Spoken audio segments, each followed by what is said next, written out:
पढ्नलाई सजिलो गरिसक्ने रहेछु भन्ने कुरा चाहिँ अमर सरले आज थोरै इन्ट्रोडक्सन सहित र भोलि डेमोमा चाहिँ तपाईँलाई चाहियो भने त्यो अनुसार अब लम्बियो भने त्यो अनुसार हुन्छ होला। र अहिले चाहिँ अमर सरले मैले अमर सरलाई सेसन ह्यान्ड ओभर गर्दैछु। Amar sir continue. Thank you Subrata sir. Hello सबैजनालाई हेलो। म चाहिँ आज जस्ट ओभरभ्यू दिन्छु है। डेटाबेस चुज गर्ने बेलामा हामीले डेटाबेसको आइडी चुज गर्नुपर्छ हैन। पहिला कुरा त डेटाबेस नै चुज गर्नुपर्छ। मैले त्यहाँ फर्ममा देखेँ धेरै जसोले माइस्क्युएल युज गरिरहेको थियो है। Subrata sir present stop presenting गरिदिनु भएको छ? Okay thank you. सो धेरै जसोले चाहिँ त्यसमा माइस्क्युएल भरिरहनु भएको थियो हैन। अब माइस्क्युएलमा आइडीहरू त्यसको आफ्नै छ है। पीएचपी जेनरली पीएचपी सँग माइस्क्युएलहरु युज गरिन्छ। धेरै जसो धेरै पपुलर छ त्यो। तर यतापट्टि मैले चलाउने चाहिँ खास गरी एसक्यूएल हो है, जुनमा चाहिँ हामी एमएस एसक्यूएल भन्छौं। माइक्रोसफ्टको आफ्नो प्रोडक्ट हो र यो चाहिँ कस्तो भन्दाखेरि एकदमै हाई लेभल डेटाबेस हो के। सो यसमा गर्न नमिल्ने कुराहरु चाहिँ खासै केही हुँदैन र खास गरी रिलेशनल डेटाबेसहरुको लागि चाहिँ यो चाहिँ नम्बर 1 हो है, एमएस एसक्यूएल माइक्रोसफ्टको। सो यो कस्तो कतिलाई त आइडिया पनि होला माइस्क्यूएल र एमएस एसक्यूएल मा के फरक छ भनेर हैन। तर कस्तो हुन्छ भनेर जस्ट एउटा ओभरभ्यूको लागि आज देखाउँछु र भोलिबाट चाहिँ हामी त्यसको लाइभ डेमो कसरी हामी एउटा जसरी अघि सुब्रत सरले एउटा थर्ड पार्टी टुल युज गर्नुभयो, उहाँले app.creately युज गरेर त्यहाँबाट चाहिँ हाम्रो ER डायग्रामहरु जुन क्रिएट गर्नुभयो त्यो ER डायग्रामहरुलाई चाहिँ अब साच्चै नै काम गर्दाखेरि अब त्यसलाई इम्प्लिमेन्ट गर्दाखेरि डेटाबेसमा कसरी त्यो ER डायग्रामलाई हेर्दै अब ER अघि सुब्रत सरले पनि रिलेट गर्नुभयो थियो यो कुरालाई। ER डायग्राममा चाहिँ एउटा कुरा भनेछ, डाटाबेसमा चाहिँ पुरै अर्को कुरा गरेर भएन। ओके, सो एक्ज्याक्ट कपी हुनु पर्यो। जस्तो ER डायग्राम छ त्यसलाई साइड बाइ साइड राखेर हामी डाटाबेस डिजाइन गर्छौं है त। सो एउटा सानो एक्जाम्पलको लागि म एउटा ट्राई पनि गर्छु यसमै अहिले।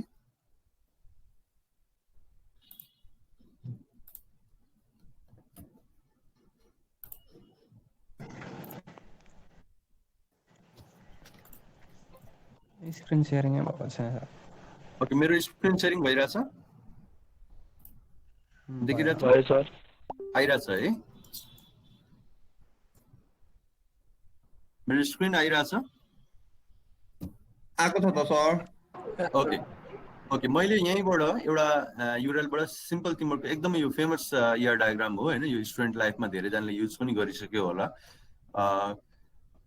यसमा चाहिँ सिम्पल एउटा स्टुडेन्टको जहिले पनि एक्जाम्पल हामी स्टुडेन्ट र टिचरकै दिइरहेका हुन्छौँ हैन। सो अहिलेलाई चाहिँ यो कम्प्लेक्सिटीबाट चाहिँ मैले यसमा धेरै कम्प्लेक्स नगरौँ भनेर यसमा अलिकति सिम्पल फर्स्ट डे बुझाउनको लागि सिम्पल होस् भनेर मैले यसैबाट जस्ट एउटा यो जुन लेक्चरर टेक्स्ट कोर्स भन्ने पार्ट चाहिँ मैले रिमुभ गरिदिएँ है, जसले गर्दाखेरि चाहिँ कम्प्लेक्सिटी चाहिँ अलिकति कम हुन्छ। ओके, सो यसमा यो ER डायग्रामलाई पहिला सर्टमा म बुझाउन खोज्छु। यसमा केही पनि छैन, एउटा स्टुडेन्ट भन्ने इन्टिटी, टोटल इन्टिटी भनेको रेक्टेंगुलर बक्सहरु सबै इन्टिटी हो। सो यहाँ स्टुडेन्ट छ, कोर्स छ, सब्जेक्ट छ, लेक्चरर छ। ओके, सो यहाँनिर कोर्स भनेको कोर्सको एक्जाम्पल चाहिँ कस्तो हुन्छ भने BIM, BCA, CSID, BBA तिनीहरु चाहिँ हाम्रो कोर्स भयो। ओके, सो स्टुडेन्ट भनेको तिमीहरुको आफ्नो नामहरु भइहाल्यो हैन। पर स्टुडेन्ट एकजना स्टुडेन्ट हो। सो लेक्चररहरु भनेको म आफै पनि लेक्चरर हो र यहाँ चाहिँ जसले पढाउँछ उहाँले चाहिँ यहाँ चाहिँ जसले सब्जेक्टहरु पढाउँछ र कुनै त्यो सब्जेक्टहरु चाहिँ कुनै कोर्समा हुन्छ हैन। सो यसरी रिलेट गरिएको छ। सो इनरलाई चाहिँ यहाँ इन्टिटी भनिन्छ र रिलेसन पनि देखाइएको छ, जस्तो कि student attends course, course has subjects, student lecturer teachers student भनेर यहाँ त्यो इन्टिटी बीचको रिलेसन पनि देखाएको भएर यसलाई चाहिँ ER डायग्राम भनिन्छ हैन। सो यसको सर्टेन यसको जस्तो कि यसको सिम्बोलिक यो रिप्रेजेन्टेसनहरु जुन छ त्यो चाहिँ तिमीहरुको कोर्समा पनि राम्ररी पढाइसके होला र त्यही पनि एकपल्ट यसलाई फेरि रिभाइज गरौँ। जस्तो कि यहाँनिर एज भनेर छ जसमा यहाँ डट डट गरिरहेछ, यसले डिराइभको नेचर देखाउँछ। डिराइभ भएको कुराहरुलाई चाहिँ ER डायग्राममा चाहिँ देखाइन्छ, तर डेटाबेसमा चाहिँ यसलाई स्टोर गरिराख्नु पर्दैन हैन। जस्ट फर एक्जाम्पल हाम्रो स्टुडेन्टको हामीले डेट अफ बर्थ लिएछौँ भने हैन, कोही 2020 आज 2020 भयो र 2000 सालमा कोही जन्मेको छ भने त्यसको 2000 AD मात्र डेट अफ बर्थ लिँदाखेरि उसको कति एज भयो भनेर हामी इजिली क्याल्कुलेट गर्न सक्छौं हैन। तर यो एज चाहिँ सेभ गरेर राख्ने होइन, किनभने बाई टाइम यो एज त बढ्दै जान्छ। त्यही भएर यस्तो कुराहरूलाई ER डायग्राममा चाहिँ देखाइन्छ। किन देखाइन्छ भने युआईमा पनि युजरलाई जस्तो कि पेसेन्ट रेजिस्ट्रेसनहरू गर्न जाँदाखेरि होइन उनीहरूको डेट अफ बर्थ इम्पोर्टेन्ट हुँदैन कि उनीहरूलाई डक्टरको एज मात्र इम्पोर्टेन्ट हुन्छ कि। सो इमेजिन गर तिमीहरूले डेट अफ बर्थ यहाँ राखेर पेसेन्टको डेट अफ बर्थ दियो भने डक्टरलाई कति गाह्रो होला, उसले क्यालकुलेट गर्नुपर्ने एज होइन। सो डक्टरहरूलाई त इक्जामिन गर्दाखेरि एडोलेसेन्ट हो कि होइन चाइल्ड हो कि के अरे एकदम ओल्ड एज हो कि त्यो कुराहरू मतलब हुन्छ। सो उनीहरूले डक्टरहरूको त्यो काम होइन कि उनीहरूले डेट अफ बर्थबाट उनीहरूले एज क्यालकुलेट गर्ने त्यो काम होइन। त्यही भएर चाहिँ युआईमा चाहिँ एज ल्याइन्छ तर त्यसलाई भित्रभित्र चाहिँ हामी डेट अफ बर्थ सेभ गर्छ। सो यो चाहिँ फन फ्याक्ट हो कि डेटाबेसको के। सो देखाउने भन्न खोजेको देखाउने दाँत होइन एउटा अनि चपाउने दाँत एउटा भन्छ नि हात्तीको, त्यस्तै गरिकन केलाई चाहिँ सेभ गर्ने के देखाउने भन्ने कुरा पार्टहरू हुन्छ है। सो डेटाबेसको ओभरभ्यूमा MS SQL भनेर हाम्रो यो चाहिँ यसको आइडिई हो है, जसबाट चाहिँ हामी कम्प्लिट हामी डेटाबेस यसरी हामी सर्फ गर्छौँ है। सो जसरी तिमीहरूले नेटबिन्स इक्लिप्सहरू चलाएको होला जावाको लागि त्यसै गरिकन हामीले एसक्युएलमा हामीले यहाँ MS SQLमा प्रोग्राम यो के अरे डेटाबेस डिजाइन डेटाबेस क्रिएट गर्दाखेरि होइन र सुरुमा चाहिँ हामीसँग युआईबाट हामी युआईमा डाटा भरेको के अरे युआईबाट डाटा भर्न मिल्दैन किनभने सुरुमा युआई नै हुँदैन। त्यही भएर हामी यहीँबाट हामीले डेटा इन्ट्री गर्छौँ। जस्तो कि मैले एउटा कोर्स टेबल हामीले बनाइरहेको छौँ अलरेडी, एकछिन म यसलाई सेभ गरेर राख्छु।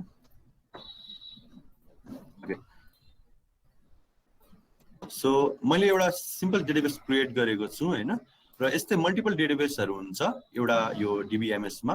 सो मल्टिपल DBMS एउटा सिंगल DBMS-मा मल्टिपल डेटाबेस हुन्छ। आफ्नो डेटाबेसमा जाने त्यसलाई प्लस गरे टेबल्समा जाने टेबल्समा जति पनि टेबल्सहरू छ त्यहाँ आइरहेको हुन्छ। सो अहिलेलाई चाहिँ मैले यसैलाई म स्प्लिट गर्छु। ओके सो यहाँनिर मलाई अहिले चाहिने स्टुडेन्ट कोर्स सब्जेक्ट र लेक्चरको लागि चाहिँ म यसरी बनाउँदै थिएँ होइन। सो यही यसरी नै खासमा काम गर्दाखेरि पनि हामीले पछि गएर पनि यो प्रोजेक्टको लागि मात्र होइन, यो चाहिँ कम्पनीको ट्रेन्ड पनि यही हो। हामीहरूले पनि तिमीहरूले भन्ला यो प्रोजेक्टमा यो ER डायग्रामहरू राखेर अलिकति यो कति दुःख दिएको होइन, यो के इम्पोर्टेन्ट छ र यो भन्ने यो फिल हुँदैन कि मान्छेलाई झन् यो कस्तो गाह्रो खालि प्रोग्रामिङ गर्न आउँछ तर ER डायग्राम बनाउन आउँदैन होइन। कति प्रोग्रामरहरू त्यस्तो पनि हुन्छ। सो त्यो भनेको चाहिँ कस्तो भने तिमीहरूले यो जुन SDLC र SDLC-मा तिमीहरूले जुन यो एजाइल र वाटरफल मोडलहरू पढेको थियो यसमा चाहिँ के हुन्छ भने अब अजाइलमा चाहिँ अलिकति कस्तो भन्दाखेरि कुनै कुराहरू चाहिँ फास्ट डेभलपमेन्ट गर्दाखेरि चाहिँ हामी ER डायग्रामहरू बनाउन थाल्यो भने धेरै टाइम लाग्छ होइन। पहिलो कुरो त ER डायग्राम बनाउनु पर्यो, त्यसपछि हामी त्यसको डेटाबेस डिजाइन गर्छौँ होइन यसरी साइड बाई साइड राखेर। सो अहिले मैले यहाँ डिजाइन अब म सिम्पल एउटा स्टुडेन्ट टेबलको लागि गर्छु है। सो यहाँनिर म सब्जेक्ट टेबलको लागि गर्दैछु। मैले राइट क्लिक गरेँ। अर्को कुरा आइडिई चुज गर्दाखेरि होइन सो डेटाबेस चुज गर्दाखेरि चाहिँ तिम्रो भन्नाले रिलेसनल डेटाबेस हो भने रिलेसनल डेटाबेसमा जे चोइस छ त्यसबाट चुज गर्नु पर्यो होइन। जस्तो कि ओराकल छ, MySQL छ, MS SQL छ। सो मैले जस्ट फर इक्जाम्पल मैले MS SQL चुज गरेँ। अब त्यो MS SQL-लाई चलाउनलाई फेरि आइडिई चाहिन्छ होइन। सो अहिलेलाई कन्फ्युज नहुनु दुईटा पार्टमा म डिभाइड गर्छु। एउटा जस्तो कि क्रोम ब्राउजर हुन्छ नि होइन, क्रोम ब्राउजरबाट हामी केही ब्राउज गर्छौँ। त्यस्तै SQL हामीलाई चाहिँ रिलेसनल डेटाबेस ब्राउज गर्नु छ त्यो चाहिँ मैले MS SQL चुज गरेँ।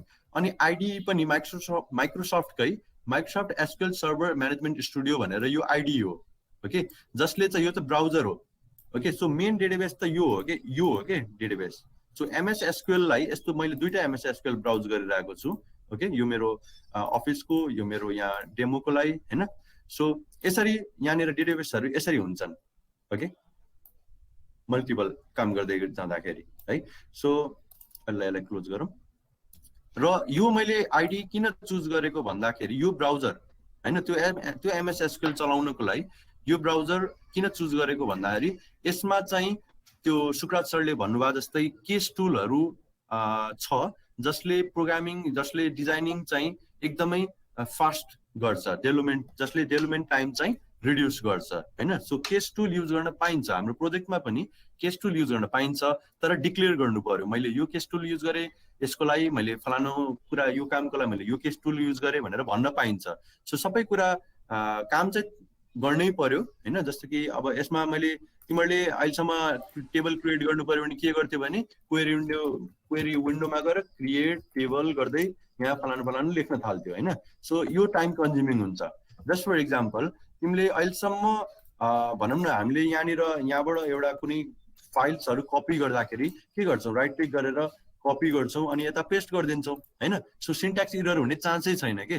जब त्यही कुरा तिमीहरूले चाहिँ कमान्ड प्रम्प्टबाट गर्नु पर्यो भने चाहिँ फेरि होइन झ्याउ हुन्छ, यहाँनिर त सिन्ट्याक्स नै आउँदैन या कसैले घन्टा गरे होला। सो दिमागलाई प्रेसर किन दिने होइन, वर्क हार्ड होइन कि वर्क क्लेभर है।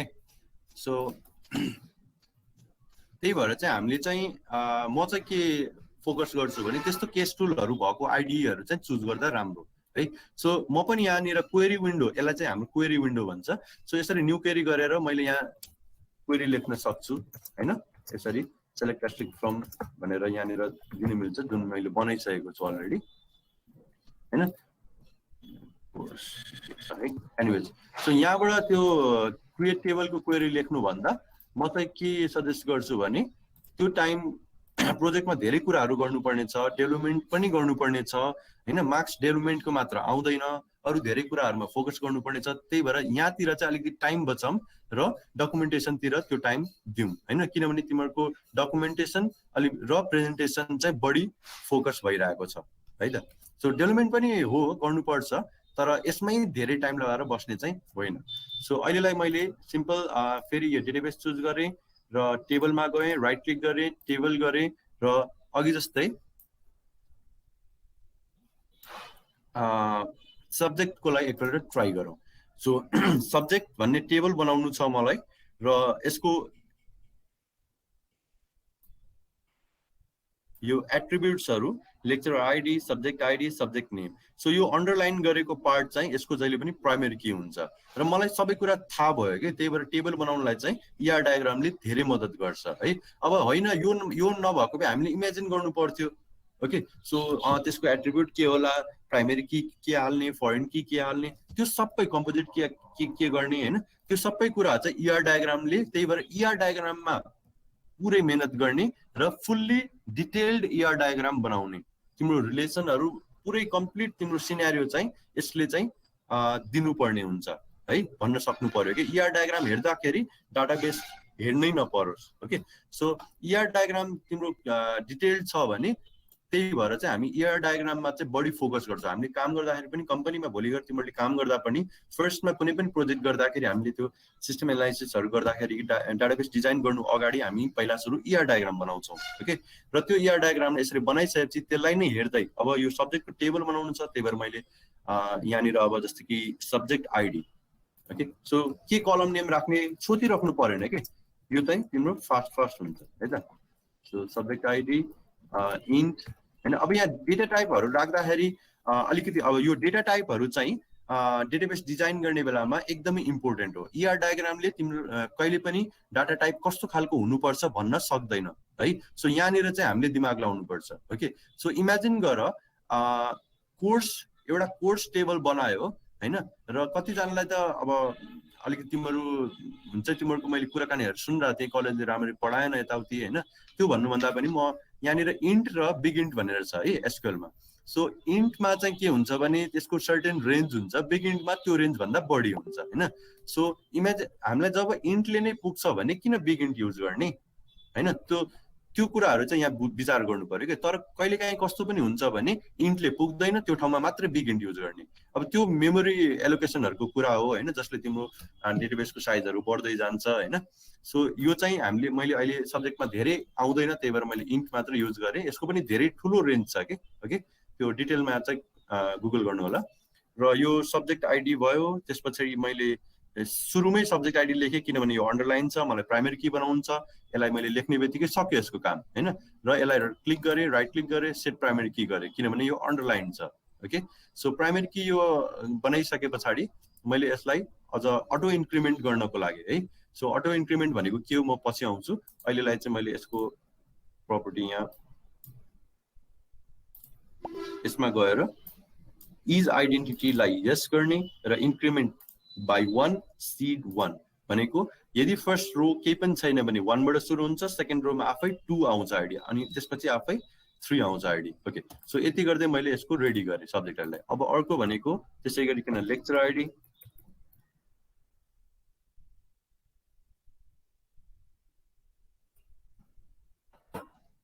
पनि त्यसै गरिकन इन्क्लेक पुग्छ र त्यसै गरिकन अर्को भनेको सब्जेक्ट नेम।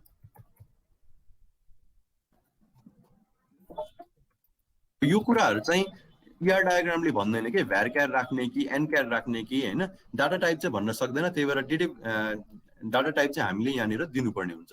सो मैले खास के भन्न खोजेको भने मैले चाहिँ न्यू क्वेरी गरेर यसरी क्वेरी विन्डोबाट मैले नलेखेर हैन, क्रिएट टेबल नलेखेर म डिजाइन भ्यूबाट मैले बनाउन खोजिरहेको छु कि सेम कुरा हो कि।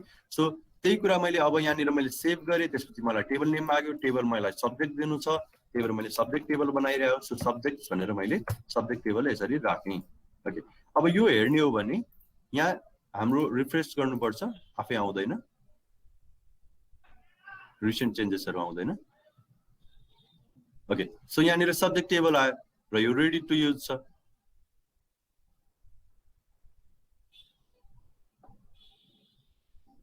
हैन, सो तिमीहरूबाट म अलिकति फिडब्याक लिन चाहन्छु, तिमीहरूलाई डिजाइन GUI तिरबाट फास्ट हुन्छ कि त्यो कन्सोल तिरबाट फास्ट हुन्छ? यो चाहिँ कन्सोल टाइपको भयो कि हैन, यो चाहिँ GUI टाइपको भयो कि अघि हामीले जुन यसलाई डिजाइन गर्यौं। सो फेरि पनि अब सब्जेक्टमा मैले केही मिस्टेक गरेँ या एउटा कलम एड गर्नु छ, फेरि गएर मैले के गर्नु पर्थ्यो, तिमीहरूले के गर्नु पर्थ्यो, यहाँनिर अल्टर टेबलहरू मोडिफाई के गर्नु पर्थ्यो हैन। त्यो भन्दा त्यो सिन्ट्याक्सहरू किन कन्ट गरिराख्ने, म त भन्छु सिन्ट्याक्स कन्ट नगर है, त्यो दिमागमा बरु काम गर्ने अरू आइडियाहरूको लागि चाहिँ ठाउँ होस् के दिमागमा, सिन्ट्याक्सको लागि भन्दा पनि।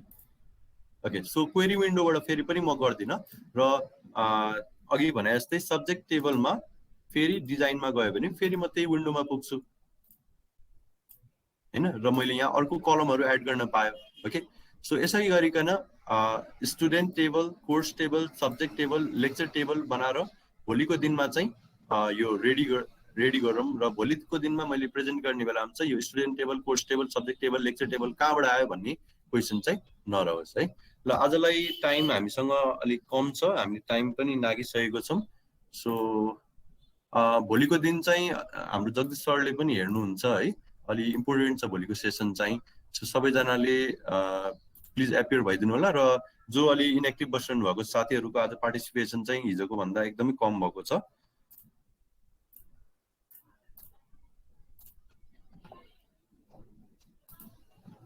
Thank you Amar sir. So मैले फेरि सेसन ह्यान्डओभर लिएँ। सो अहिलेलाई चाहिँ सरले थोरै इन्ट्रोडक्सन दिनुभयो। सो यहाँसम्म आउँदाखेरि तपाईँहरूलाई के लागिरहेछ कि होइन, मैले त यो SQL भन्ने त पहिलोचोटि देखिरहेको छु, सरले एकचोटि गएर टेबलबाटै सुरु गरिहाल्नुभयो, यसको अलिकति डिटेलमा चाहिने हो या होइन, ठिक छ यति त हामीले पढिरहेछ बुझिरहेछ भन्ने हो, या भोलि गएर एउटा सरस्वती डकुमेन्टेसनले कसरी जाने हो र सँगसँगै यसलाई कसरी लाने हो, यसको केही तपाईँहरूलाई अलिकति यसरी गर्दा सजिलो हुन्छ भन्ने खालको केही कुराहरू छ भने केही कुराहरू गरौँ। र मैले हामीलाई धेरै टाइम पनि गइसकेको छ र मैले थोरै सेसन सबैलाई फ्लोर ओपन गरेको छु। यदि कसैलाई केही क्वेसनहरू छ अथवा यसरी पढ्न पाए हुन्छ, यसरी गर्न पाए हुन्छ सर भनेर। एक्चुअली वेबिनार भनेको त जस्ट 15-20 मिनटको प्रेजेन्टेसन नहो, डिटेलमा जानु छ भने त आफै जानु पऱ्यो। तर यहाँ चाहिँ हामीले एउटा क्विक है केही झट्ट केही कुरा आइडिया लिनु पऱ्यो भने यसको लागि चाहिँ हामीले भनेको हो। सो मैले फ्लोर ओपन गरेँ, कसैलाई केही क्वेसनहरू सोध्नु छ भने